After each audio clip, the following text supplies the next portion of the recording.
Estimados amigos, camaradas, numa festa destas, nesta festa da unidade, aqui em São Pedro da Cova, é natural que saúde os meus camaradas de partido que a organizaram, que trabalharam, que aqui estão presentes. Mas os meus camaradas compreenderão que saúde e valorizo muito a participação de homens, mulheres e jovens que, não sendo comunistas, aqui estão connosco, com os comunistas, nesta grande realização unitária.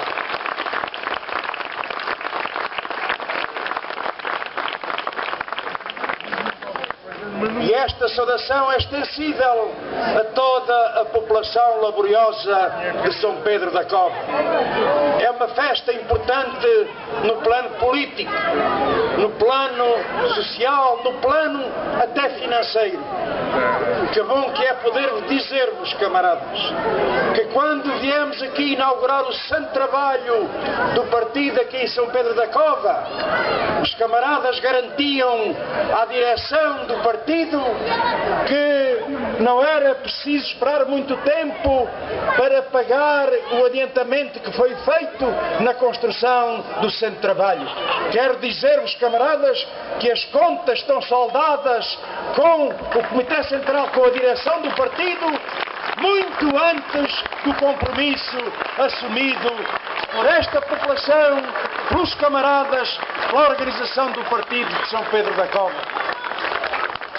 Camaradas e amigos, aqui estamos, depois das eleições para a Assembleia da República, em que São Pedro da Cova mais uma vez deu uma contribuição importantíssima que se revelou no crescimento da CDU aqui no Distrito do Porto. Eleições passadas, governo formado, aí está a realidade. Aí está a vida política nacional a dar razão aos nossos alertas, às nossas preocupações, quando afirmávamos que sair Sócrates e entrar Passos Coelho era a mesma coisa que sair da frigideira para cair no lume. Aí está, aí estão eles, unidos em torno desse pacto de submissão com a troika estrangeira a imporem ao povo português e particularmente aos trabalhadores, aos que menos têm e menos podem, sacrifícios tremendos, medidas profundamente injustas. Aí está este governo PSD-CDS a fazer no essencial a mesma política de Sócrates que nos desgovernou durante 6 anos. Se alguma nota podíamos dizer é que estes são iguais para pior, na medida em que, para além do pacto da Troika, das medidas gravosas que ele comporta, este governo, as 2 primeiras medidas que tomou foi roubar no subsídio de Natal e tentar alterar a legislação laboral, visando os despedimentos mais baratos e a facilitação dos despedimentos. A terceira medida foi o aumento do preço dos transportes, num processo violentíssimo, em que obriga as populações mais carenciadas, gente trabalhadora, porque são essas que andam nos transportes públicos, não são os ricos, não são os poderosos, não são os detentores de grandes fortunas que usam os transportes públicos, é o povo, são os trabalhadores, os reformados e pensionistas, são os estudantes, são aqueles que têm mais dificuldades, e o governo não teve problema nenhum em aplicar esta medida profundamente gravosa.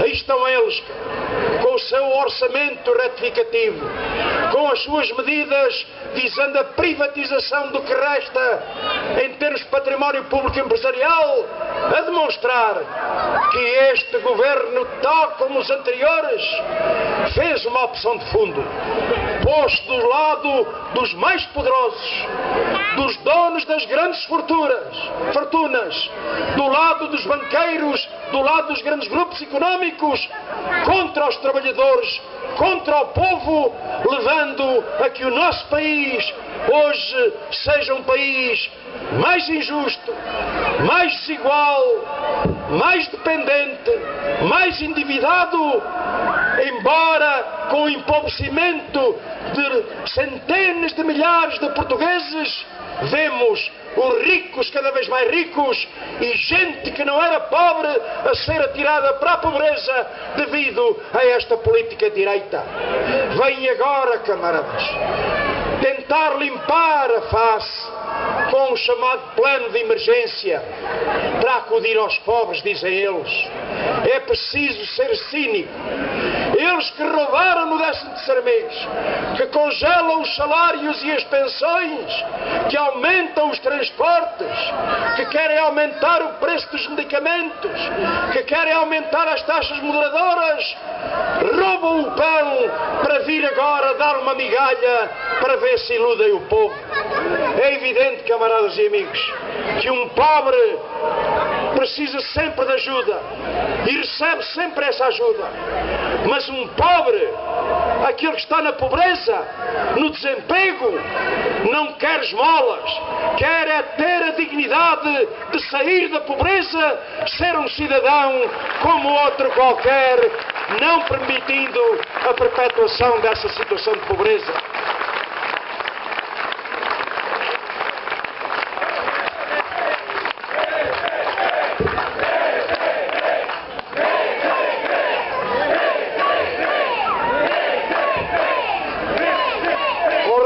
A dinheiros da Segurança Social, que, segundo a nossa Constituição, serve para acudir às situações de desemprego, de doença, de velhice, de proteção à infância, vem agora tentar, com uma concepção assistencialista, dizer que querem ajudar os pobres. Até as próprias medidas, camaradas, têm uma marca de classe, têm um anátema, têm um estigma, porque dizer que vão dar medicamentos aos pobres, quando esses medicamentos que querem atribuir hoje pela lei já passaram de prazo, quando dizem, depois daquele ensaio que Cavaco Silva também alimentou, de dar os restos dos restaurantes aos pobres, vêm agora dar os restos dos medicamentos, vêm até dizer esta coisa espantosa, que a ASAI não pode entrar nessas instituições que fazem as refeições para os mais pobres, ou seja, a saúde pública para os pobres não interessa, interessa apenas esta política demagógica inaceitável que acaba por perpetuar a pobreza. Não, camaradas, a solução não é essa. A solução é aumentar os salários, é aumentar as reformas e as pensões para que as pessoas não sejam atiradas para a pobreza. A solução é fazer investimento público para criar mais emprego, para criar mais riqueza, para criar mais produção nacional. É por aí que devíamos ir e não com esta proposta de levar a que um pobre possa ser pobre toda a vida. Podíamos dizer, camaradas, que estas medidas têm de ser porque a situação do país é grave. Dizem eles que estas medidas são para que o país saia da crise. Mas, então, quem é que nos atirou para a crise? Foi o povo trabalhador? Foi aquele que vive de uma reforma de miséria? Foram os desempregados? Foram os trabalhadores? Não! Os responsáveis principais da crise foram os setor financeiro, para os especuladores, foram os banqueiros que andaram a arrecadar à tripa forra durante muitos anos e que abriram os buracos que estão abertos e que agora é o Estado, ou seja, todos nós, a ter que pagar os seus desmandos, como acontece com o caso do BPN.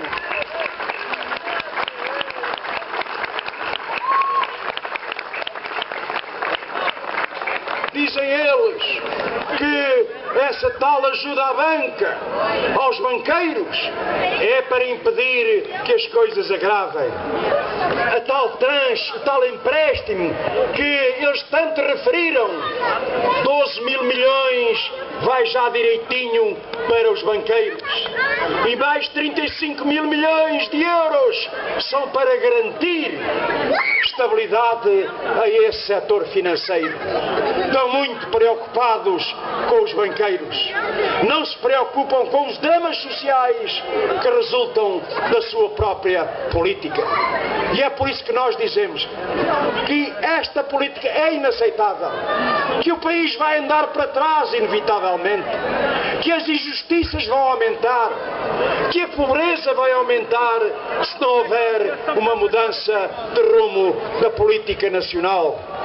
E poderíamos perguntar, bom, mas estes sacrifícios, esta austeridade é necessária porque vamos ficar pior agora para depois mais à frente ficarmos melhor.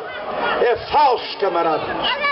Eles sabem, têm a consciência que este país vai ficar pior até 2013. Está lá no programa da Troika que o país vai entrar em recessão até 2013. Que o desemprego em Portugal vai aumentar até 2013 e que depois logo se vê. Não venham enganar os portugueses dizendo que os sacrifícios de hoje são para melhorar o país. Não, camaradas, são para afundar o país.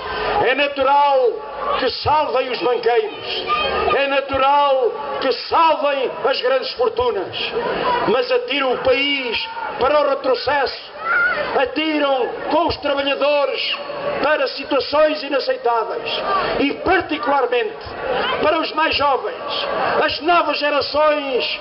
O que se espera é uma política de sem saída para as suas vidas, na educação, no trabalho, na habitação, na formação da sua vida pessoal, familiar. Jovens a quem infelizmente hoje apenas se oferece a possibilidade da precariedade ou então da imigração. Nós não aceitamos isto. Dizem eles que isto é tudo inevitável, que não podemos fazer nada. E olhamos para aquela Assembleia em que PS, PSD e CDS estão fundamentalmente juntos a votar nas medidas da Troika. Vemos, camaradas, que só um partido que se manteve coerente com o que afirmou na campanha eleitoral e que agora aqui está a demonstrar no terreno, dissemos nós na altura, fosse qual fosse o resultado das eleições, lá estaria o PCP à frente da luta, mobilizando os trabalhadores para os combates necessários, como estamos a fazer aqui hoje.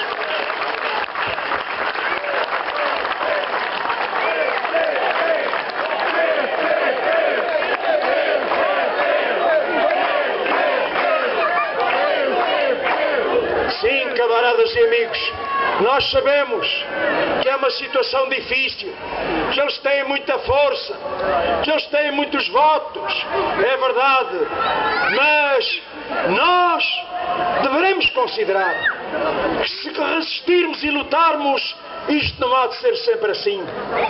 Nós consideramos que hoje hoje, com uma luta pequena, com uma luta média, é como os afluentes de um rio que enchem a maré e que há de engrossar cada vez mais.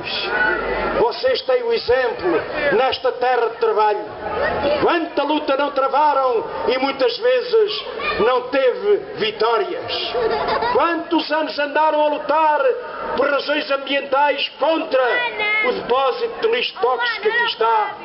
Tudo parecia perdido, mas eles tiveram que recuar. E hoje nós consideramos, quando eles vêm falar das inevitabilidades, inevitável só a morte. E nós queremos viver com dignidade, com trabalho, com justiça social, com progresso e com democracia.